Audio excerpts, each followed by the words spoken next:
अभी ये प्रशांत किशोर साहब जो बेलवा में आए हुए थे आज, हाँ आया था, सही करे।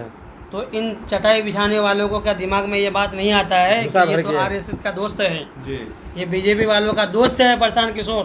बिल्कुल ये खुल्लम खुल्ला उसका फोटो है साथ में, राइट जिताया है ये देखा है उसको, फोटो में, अभी मोबाइल में था मेरे पास। जी जी उसी का। वो जब ये साफ दिख रहा है कि वो आरएसएस का दोस्त है, बीजेपी का दोस्त है, जेडीयू का दोस्त है, आरजेडी का दोस्त है, और वो चाहता ही है कि जिस जगह से ओवैसी साहब लड़ेगा वो वहाँ खुल्लम खुल्ला तौर पर लड़ेगा, और वो जो है कि अपने कैंडिडेट से 1 रुपया नहीं लेता है।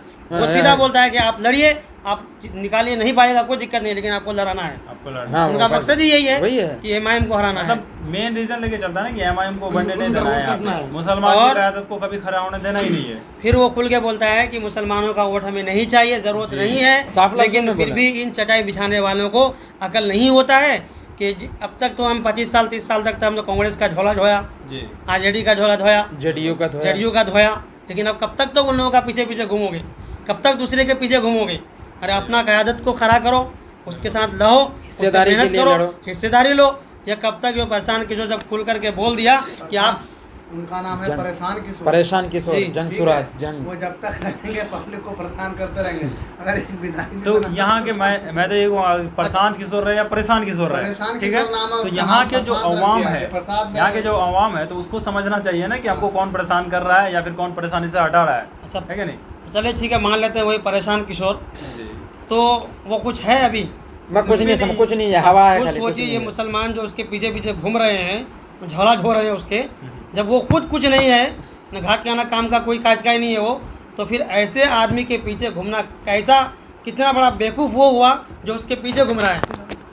तो पता ये खुदा चला के लिए घूम रहे हैं। पता ये चला कि अभी जो सीमांचल के मुसलमानों को वो जो गुमराह करने के चक्कर में है, तो इस सीमांचल के मुसलमानों को चाहिए कि हम अपने पार्टी का साथ दें। अब अगर कोई अपना आपको ये सोचता है कि मैं तो नेतागिरी का लायक हूँ, जी मैं तो विधायक बनने का लायक हूँ, जी तो हाँ, इंशाल्लाह इसीलिए आपको भी होगा। मौका दिया जाएगा। बिल्कुल। लेकिन आप पार्टी के साथ रहिए ना, पार्टी के साथ बहुत सारा काम है, एमएलसी है और बहुत सारा पद है। आपको अगर इतना ही अगर पद लेने का शौक है, तो आप ये आरएसएस और जेडीयू और कांग्रेस का झोला क्यों धो रहे उससे हैं? आप बेहतर है। हमारे पार्टी में आइए, और जो है खुद हमारा अपना पार्टी जो है कि इतना बढ़ चढ़ के हिस्सा ले रहे जी, हैं, मेहनत कर रहे हैं। और कुछ लोग कह रहे हैं कि हैदराबाद से उनको यहाँ नहीं आना चाहिए था, तो उन लोगों को मैं ये कहना चाहता हूँ कि बीजेपी का घर कहाँ है? मोदी जी का गुजरात घर है। गुजरात में है, गुजरात, आमिर तो क्यों आए बिहार में? वो क्यों आया लड़ने के लिए? केजरीवाल कहाँ का है? दिल्ली का दिल्ली का है। क्यों आया? केजरीवाल क्यों लड़े पंजाब में?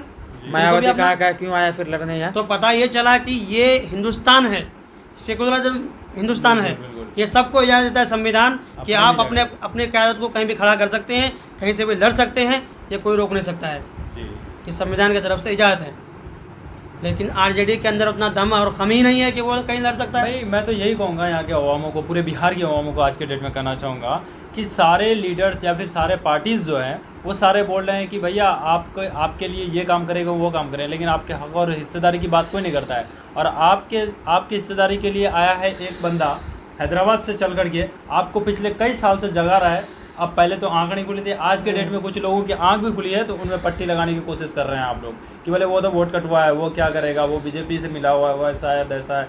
मतलब इस तरह का बोल बोल करके उनको बर्बाद करने के चक्कर में है। तो कब समझेंगे ये लोग, क्या करेंगे ये लोग, बताइए? मतलब जो माइंडसेट बना लिया ना कि हमें गुलामी करनी है तो करनी है। तो मैं यही कहना चाहूँगा कि आज के जो नौजवान हैं, पहले के जितने भी बुढ़वा लोग हैं, पहले अक्सर पिछले साल जो 2020 में इलेक्शन हुआ था, तो उस समय तक बोल रहे थे बूढ़ा सब कि भाई हम लोग ना कांग्रेस को ही वोट देंगे। क्योंकि कई जगह मैंने गया था ज़मीनी तौर पे, तो वहाँ पे बोल रहे थे कि हम कांग्रेस का कुत्ता भी आ जाएगा ना तो उसी को वोट करेंगे। लेकिन आज के डेट में कुछ सुधार आया है, लेकिन हाँ, सुधार आने के बावजूद भी और बहुत सुधारने अच्छे की आज से जरूरत लोग है। हैं जो आज भी वो लोग का चटाई ढूंढने का काम करता है, और जो इनसे जुड़ने की कोशिश करता है या फिर जुड़ता है एमआईएम से, तो इनको गुमराह करने का कोशिश कर रहा है किसी न किसी बहाने से। जी जी सही बात है। अब जीता जागता अभी हम लोगों को जैसे कुछ लोग पढ़े हैं और हार्ट से भी अभी सर्वे में जी, जी। भले तहकीक से पता चला है, कुछ लोगों ने हम लोग का वीडियो देखा है, तो उन लोगों के अंदर ऐसा खलबली मच गया है कि ये लोग देखने में तो मामूली लगते हैं, पर देखा जाए ये लोग मदरसे के पढ़ा हुआ इस तरीके से कैसे बोलता है कि जब जी। ज़बान खुलता है बोले ज़बान में लगाम ही नहीं है, बोले बोलता ऐसा है कि बोले इनको बोले रोक भी नहीं सकते हैं, टोक भी नहीं सकते हैं, बोले